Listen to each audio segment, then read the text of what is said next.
Joining us now, the Washington Free Beacon's Lachlan, Markay, author, columnist, Fox News contributor, Jedediah Bila. Good to have you both here.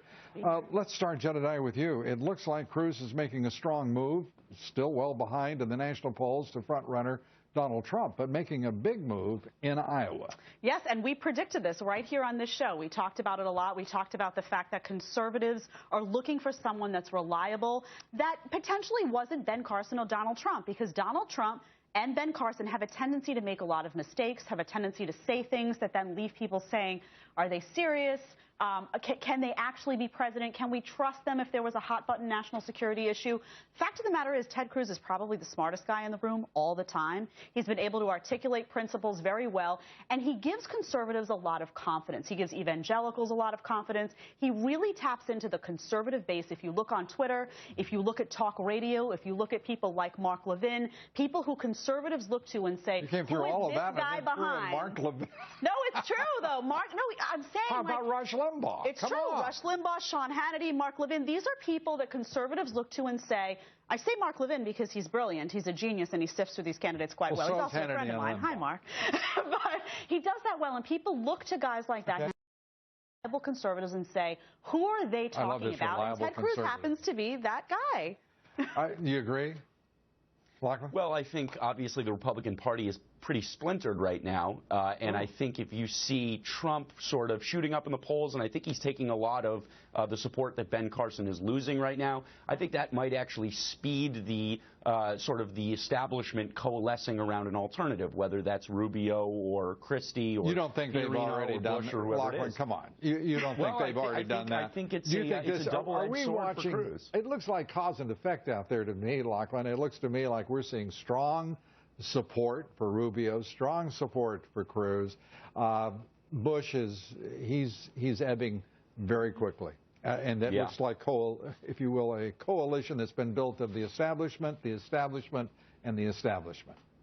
Well, I think once you start seeing sort of a winnowing of the field, and, people have been whispering about Jeb Bush dropping out for a few weeks now. If that were to happen, I think that would really shake things up, and I think you'd see a lot more support, both, in terms of votes and in terms of money and delegates and high-profile endorsements. I think you'd see that lining up behind Rubio pretty quickly. Oh, yeah.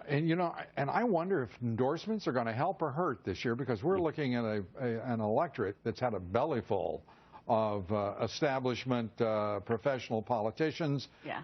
And Rubio's name rings like a bell in all of that. No one cares about that, and I don't think this is an election. No, they do. They don't. I mean, no, it's true, though. I mean, everyone keeps talking about money. Jeb Bush has a ton of money. I get it. I know you love Rubio.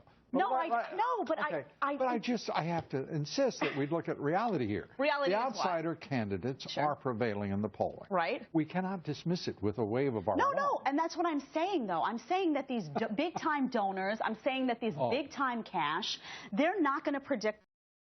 They're not going to predict who wins. Okay. I'm actually agreeing with you. Okay, good. Yeah, see, he got so distracted thinking that I liked Marco Rubio that he just had to crack a joke. No, I'm kidding. I do like Marco Rubio, by the way, but I think this is going to be... So it's no joke. No, I think this is going to be an interesting... My prediction is you're going to see a Marco Rubio versus Ted Cruz really fierce debate coming to the forefront, and I think conservatives are going to have to choose, and I think the establishment will fight hard for Marco Rubio because they believe he's the more electable guy.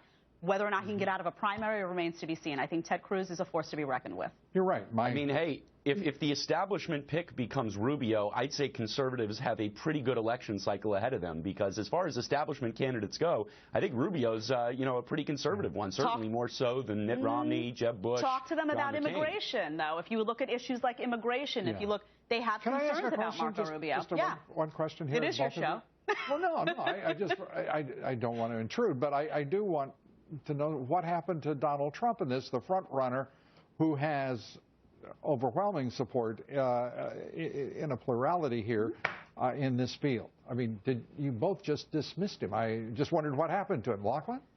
Well, I think that he's got a he's got a high floor of support in the sense that he's got very wide name recognition and his style appeals to a lot of people. But I think he's also got a pretty low ceiling of support. And I think a lot of these sort of bombastic things that he said have turned off a lot of people who weren't supporting him. He wasn't their first choice to begin with, but I can't see them ever coming around to supporting him. So he might win an early state or two, but I just don't know if he has broad enough appeal to lock up the delegates that he's going to need. Even though he's ahead in every state by a substantial margin, with the exception of Iowa. I think if he continues this pattern with these retweets that then he gets on television and says that he didn't really look up, I think he will be viewed as less sturdy and less reliable, and the Ted Cruzes and Marco Rubios of the world will ultimately steal his thunder. So Lachlan sees the floor when he hears the name Trump, and you think of a distant cloud. Jedediah Bila, Lachlan, Markay, thanks for being with us. We appreciate it. Thank you.